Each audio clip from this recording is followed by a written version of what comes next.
You are now listening to TheGrio's Black Podcast Network, Black Culture Amplified.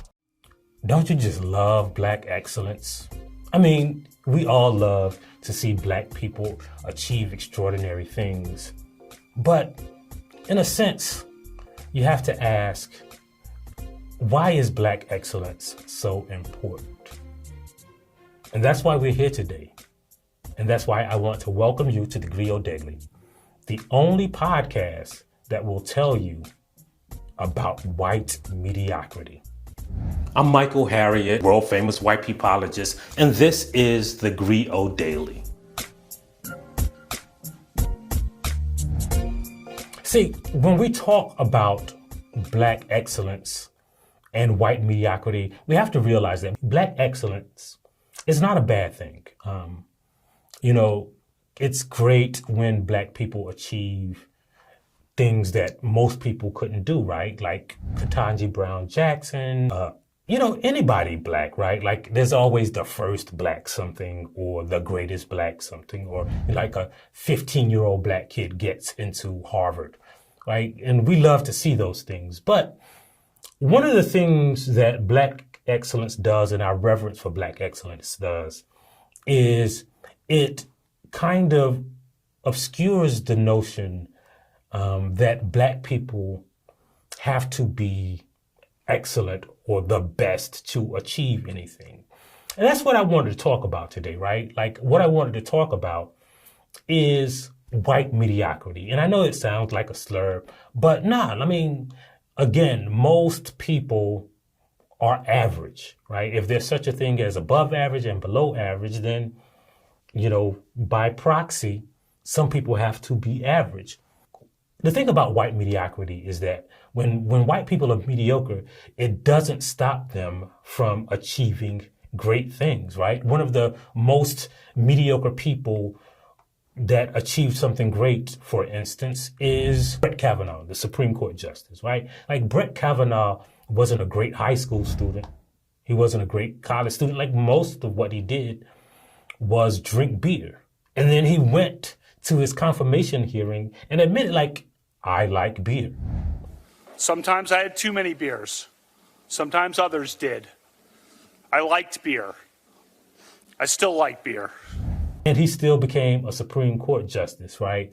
If you juxtapose that with Ketanji Brown Jackson, right? Like she was attacked for being good at things. She was attacked for being good at getting people who were unfairly incarcerated out of prison. She was, unfairly attacked for supporting actions that fight for the equality in college admissions, or what white people call affirmative action.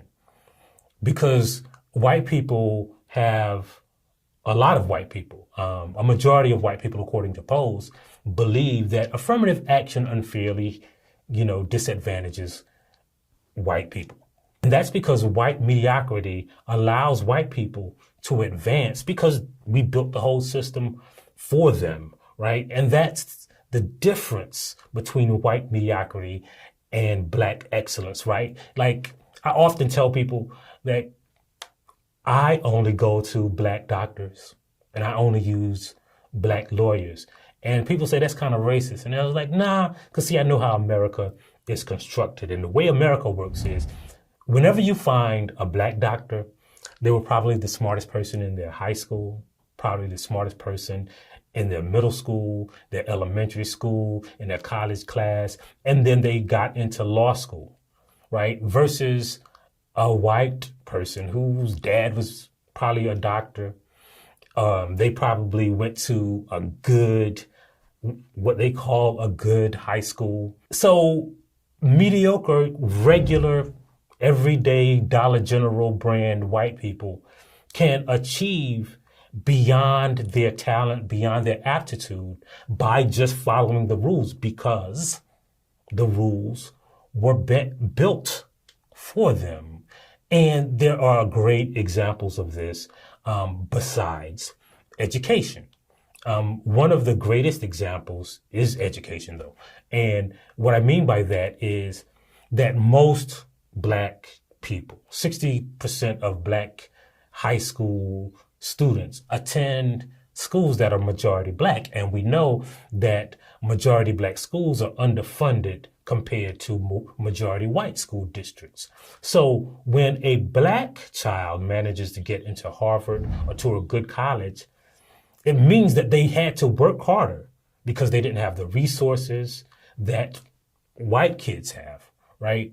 And so the mediocre white student has achieved the same thing as this black student who worked very hard, but the black student achieved it with less. Black schools have fewer libraries, for instance. Black schools have bigger class sizes. So they literally had fewer things to read, less computers, and they still managed to do the things that got them to the pinnacle of achievement. And all the white kid had to do was just go to school, graduate. And that's why you can achieve things through white mediocrity.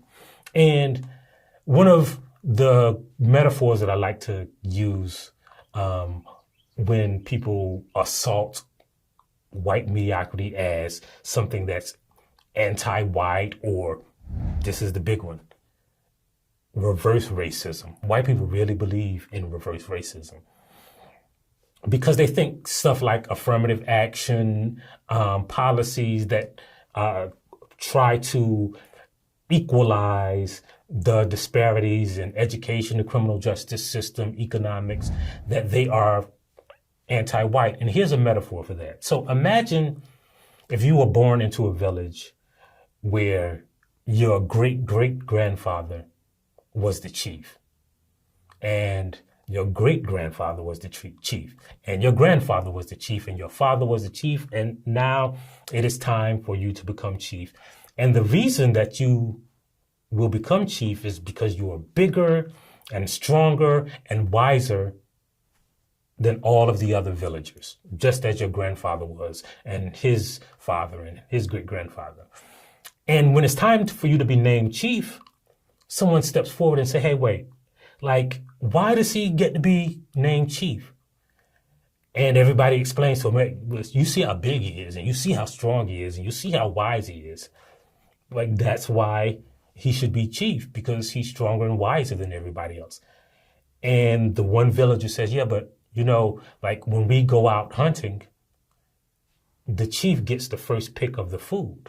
So he has better nutrition than us. So if you ate better for 5 generations, wouldn't you be bigger? Wouldn't you be stronger? And yeah, when we're out hunting, he's at home studying. So it makes sense that he's wiser, right? Because his grandparents let him study and his parents let him study. And you know what? Like when we go out or when we go to war, he doesn't have to come. So not only does he have more time to study, but he doesn't face the danger that we face. So he has more generations with longer life to pass down more generations of knowledge. So of course he's wise. And everybody thinks about it and they say, you know what? That makes good sense. So what we're going to do is we're going to choose a new chief.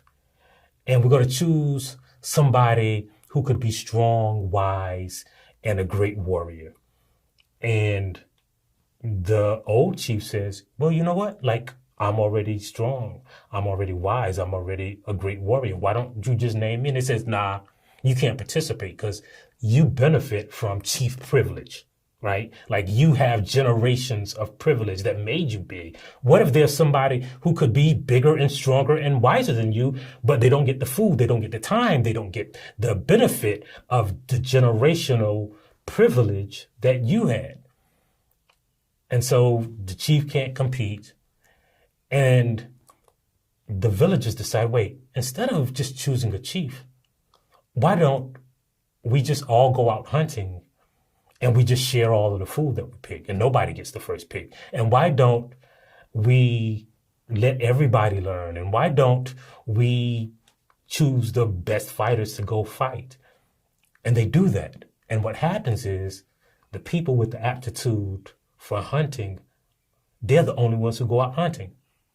But because it's the best hunters, they get more food. And because they get more food, everybody in the village gets stronger. And because everybody in the village gets stronger without everybody in the village having to go out and hunt, everybody in the village has time to learn. And because everybody in the village has time to learn, the smart people get smarter and become wiser. And because the smart people get smarter and become wiser, and they have better nutrition, the best warriors only have to go out and fight. And because they have an army composed of all the best warriors, the village is safer and the people live longer, which gives them more time to pass down generational knowledge, which makes the village wiser, stronger, better educated, and bigger and stronger. And somebody says, man, that's a great system. But if you ask the chief will tell you, he was once the biggest, the strongest, the wisest person in the village, and he was set to become chief. But now he's hungry because, when he was chief, he never learned how to hunt. And everybody's stronger than him now because he never had to go to war. And his stomach can't handle the second pickings of the hunt. So, he doesn't get as much nutrition. And he'll tell you that he should have been chief, but then his village went woke because they were anti-chief.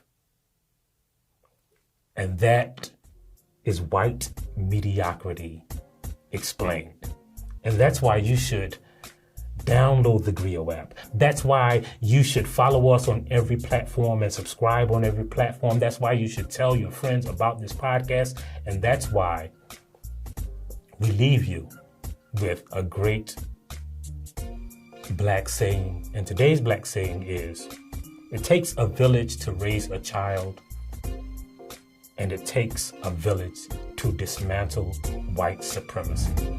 If you liked what you heard, please give us a 5-star review, download the TheGrio app, subscribe to the show, and share it with everyone you know. Please email all questions, suggestions, and compliments to podcasts@thegrio.com. You are now listening to TheGrio's Black Podcast Network, Black Culture Amplified.